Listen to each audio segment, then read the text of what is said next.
Just like number 15, which is the Zushi no Mi. Another fruit now that I think can be quite underrated because being able to control gravity is absolute insanity and is an easy 10 for power. Because I maintain that if you give two people of equal skill the choice between gravity and magma and ask them to fight, the one with the gravity power is almost certainly going to win. This fruit also has a fun non-combative use in that it allows its user to float and transport themselves by lowering gravity. It's a bit of a convoluted method of travel, but it is definitely there. The potential is also pretty sky high because gravity is a core governing principle of existence, so being able to manipulate it opens up a whole new realm of possibilities. It is very tricky to handle though, and like the Magu, it comes with a high chance of collateral damage. Once again, you need to be incredibly careful when activating this fruit's powers, and that leads to its detriment score. And all of that stuff smushed together overall lands the fruit at number 15. But as for number 14, we now have the Ato no Mi. And this one might be a bit of a surprise, but stay with me. This fruit does not achieve a perfect score in any single area, but it comes pretty damn close in all of them. And I think this fruit gets heavily underrated mainly because of its user, Jola, but the seemingly arbitrary ability to turn anyone or anything into modern art is phenomenal. If we're looking at power, this is a one-shot victory. If you get hit by this ability, you're done. And the only way you have any chance whatsoever is if the user did something so incredibly dumb, like getting tricked by a panty-obsessed skeleton. That is the one and only true counter to this fruit. But this is one of those rare fruit powers that will even one-shot an Emperor of the Sea if the ability lands. But transforming those things into art comes with a huge range of utility and potential as well, because you can now control those things and use them to do effectively whatever you want. And furthermore, this fruit has almost no detriments. The only thing I can think of is that it does have a slightly annoying activation requirement, which involves throwing bubbles, and I guess if you don't like modern art, then that might be a bit of a detriment for you, maybe. And that's a shame, but otherwise this fruit is criminally amazing. And now for number 13, we have the Tori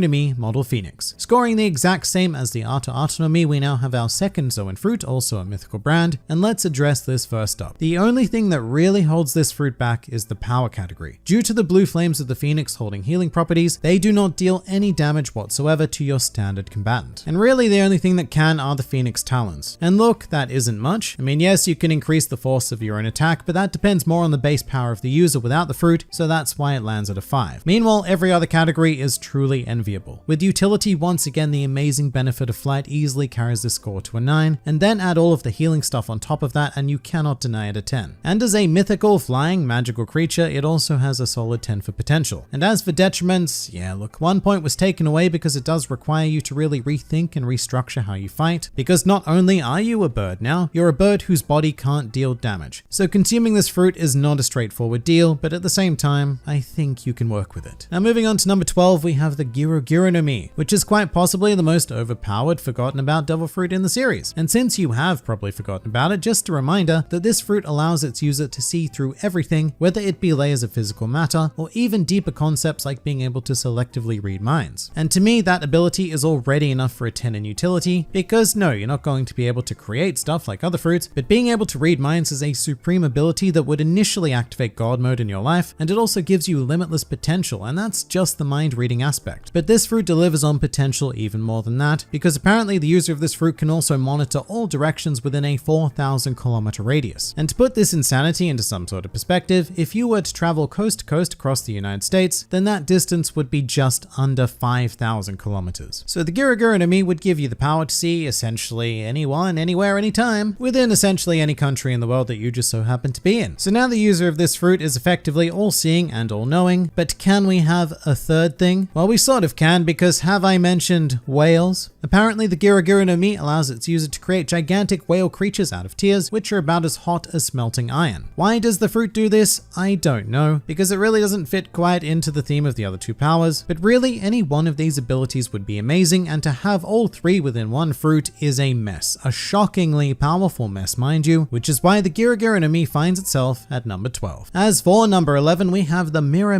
no Mi. Mirror, mirror on the wall, who is the worst Charlotte sibling of all? I mean, it's Flampe, obviously. Brulee is amazing. And so is this fruit, because I have one word for you. pocket dimension, which is actually 2 words, but I don't care. I really cannot think of many things more useful and more full of potential than a seemingly infinitely expanding pocket dimension that gives you easy access to quite possibly anywhere in the world you'd like to go, so long as there is a mirror. Storage, transport, defense, you name me a thing and this pocket dimension is almost certainly going to assist you. And that's not even the end of it though, because at least seemingly one conjured mirror acts as a perfect defense, capable of reflecting any attack back at an opponent. It's sort of like the Bari Bari no Mi, but better. Although the mirror itself is much smaller than Bartolomeo's barriers, but still it is better. Plus the user can transform themselves into mirror images of targets and then go on to force those targets to imitate the actions of the user due to the logic of mirrors, I guess. Now I will say where this fruit loses points is power, because the only true power it grants is dependent on the opponent of the user. So that could be quite a lot, and it could also be quite to nothing. And it also does take a 2-point detriment just due to the fact that it does require a massive series of mirrors, many of whom seem to be sentient as well, by the way, to make the most of the mirror world feature. Easily broken mirrors as well, which is a problem. But still, this fruit is ludicrous and easily one of the best powers that this series has ever showcased.